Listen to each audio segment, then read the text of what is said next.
السلام علیکم ورحمۃ اللہ وبرکاتہ۔ معزز سامعین، آج کی اس ویڈیو میں ہم اس بارے میں بات کریں گے کہ ساون کے مہینے میں جب بارشیں شروع ہو جاتی ہیں تو اس کے ساتھ زمین سے یہ مینڈکیں ظاہر ہو جاتی ہیں اور یہ آوازیں کرتی ہیں۔ تو ہم آج اس کے بارے میں بات کریں گے کہ یہ کہاں سے آتے ہیں۔ اتنی بڑی تعداد میں یہ آتے ہیں اور ساتھ ہی اس میں یہ بات بھی ہوتی ہے کہ یہ مسلسل آواز کیوں کرتے ہیں، ان کی اس آواز میں اللہ رب العزت نے کیا حکمت یہ ڈالی ہے، اس کے بارے میں ہم انشاءاللہ بات کریں گے۔ تو پہلی بات یہ ہے کہ یہ آتے کہاں سے ہیں، یعنی اس کے اندر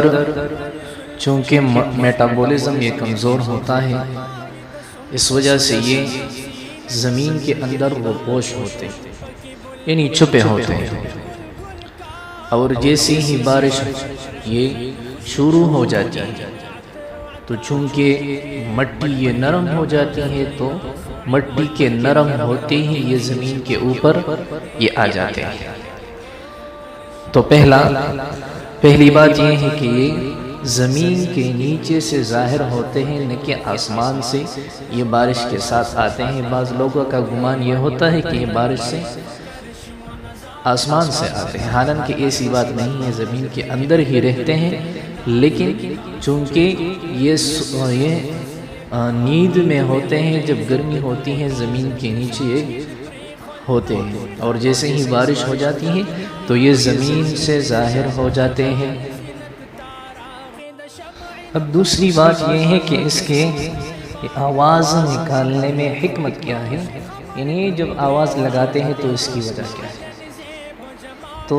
ایک وجہ تو اس کی یہ ہے کہ نر مینڈک اپنے مادہ کو متوجہ کرنے کے لیے آوازیں نکالتے ہیں، اور دوسری بات اس میں یہ ہو سکتی ہے کہ اس میں مختلف اقسام ہوتے ہیں، تو ان کو پہچاننے کے لیے مادہ اپنے نر کو کس طرح پہچانے گی، تو اس کے پہچاننے کے لیے اللہ تعالیٰ نے اس کے اندر یہ صلاحیت رکھی ہے کہ یہ آواز نکالتے ہیں۔ تو ہر مینڈک کی آواز دوسرے سے مختلف ہوتی ہے، اس وجہ سے مادہ اپنے نر کو پہچانتی ہے۔ دوسری حکمت اس میں یہ ہے، اور اس کی یہ آواز جو اتنی بلند ہوتی ہے کہ بارش تیز ہونے کے باوجود یہ بھی اس کی آواز کانوں میں آتی ہے، تو اس کی گردن کے نیچے اللہ رب العزت نے ایک غبارہ جو ہے اس کو فٹ کیا ہے۔ جب یہ اپنے سانس کو کھینچتا ہے اپنے اندر تو وہ غبارہ وہ پھول جاتا ہے،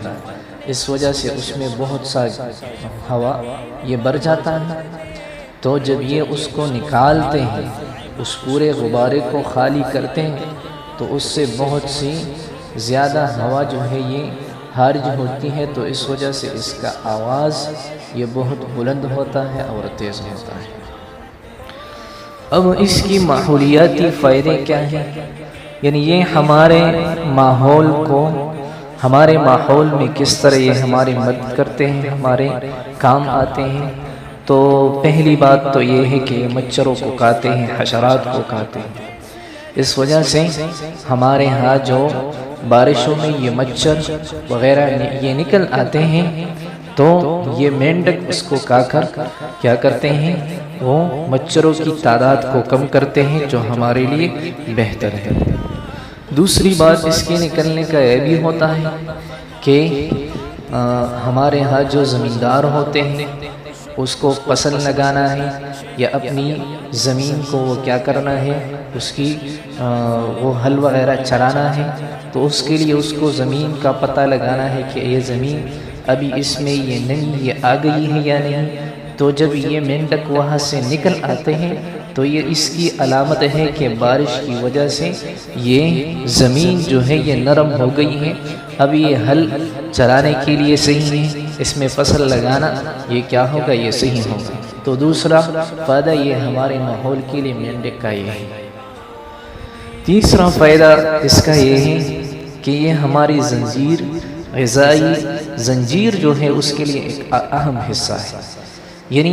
یہ ان حشرات کو کھاتے ہیں جو فصلوں کو نقصان پہنچاتے ہیں، تو اس وجہ سے ہماری غذائیں، ہماری فصلیں یہ اچھی طرح ہو جاتی ہیں، اور ہماری غذائی ضروریت کو یہ کیا کرتا ہے، یہ پورا کرتا ہے۔ تو یہ ہماری زنجیر کا، غذائی زنجیر جو ہے اس کا بھی ایک اہم حصہ ہے۔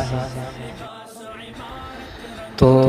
معزز سامعین، ان سب باتوں سے یہ پتہ چلتا ہے کہ اللہ تعالیٰ نے انسان کے لیے ہر چیز میں یہ فائدہ یہ رکھا ہے، لہذا انسان اس چیز کو یعنی مینڈک کو دیکھنا بھی پسند نہیں کرتا، ان کو ہاتھ لگانا بھی پسند نہیں کرتا، لیکن اللہ تعالیٰ نے اس مینڈک میں اس کے لیے کیا، اس کے لیے فائدہ رکھا ہے۔ یہ اس کی زندگی آسان بنانے کے لیے اللہ تعالیٰ نے اس کے لیے اس مینڈک کو بھی مسخر کیا ہے، تو لہٰذا ہمیں چاہیے کہ ہم اللہ تعالیٰ کا شکر ادا کریں، اللہ تعالیٰ کی ان تمام نعمتوں کو جس کے لیے جو اللہ تعالیٰ نے ہماری زندگی آسان کرنے کے لیے پیدا کی ہیں، ان پر اللہ تعالیٰ کا شکر گزار رہیں، اور اس طرح نماز کی پابندی کریں، اس طرح قرآن کی تلاوت کریں، یعنی ہر اس کام کو کریں جس سے ہمارا رب وہ راضی ہو، جنہوں نے ہمارے لیے ان تمام نعمتوں کو پیدا کیا ہے۔ اللہ تعالیٰ